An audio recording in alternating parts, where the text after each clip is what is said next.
To trust in a living dream, where do you even begin? Often we trust in a living reality, but how do we trust in something that's so close, so real, and so vulnerable to our hearts? Not only is it not right before our eyes, but it seems impractical in many ways. But when we close our eyes, we can imagine everything about it.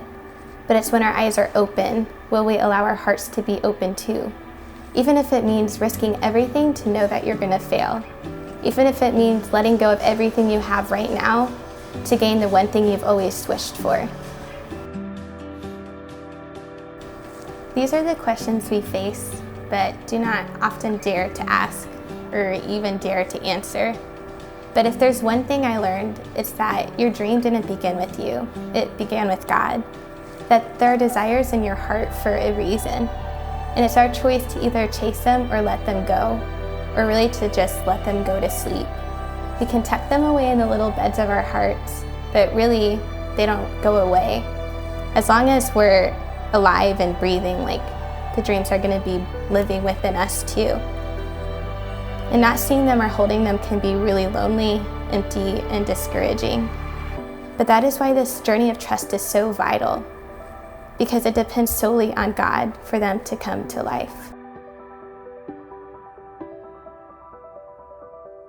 I've known for over a year that I wanted my worship night to be about trust, but what I didn't know is that God was going to have me speak about the one thing He has taught me that is so vulnerable to my heart, which is to trust in a living dream.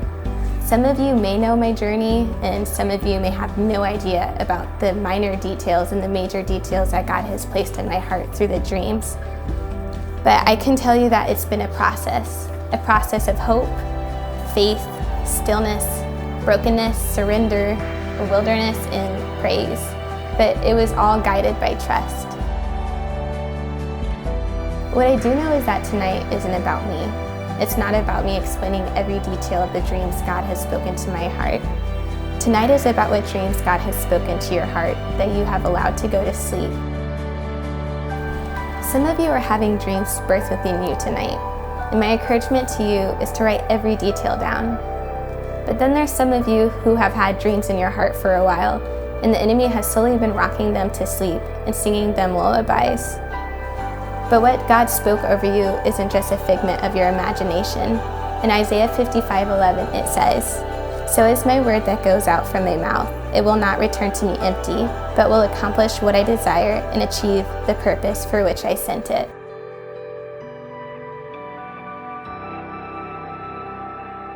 Some of you are about to have the opportunity for your dream to come true, but you are being held back by the bitterness in your heart rather than moving forward in betterness.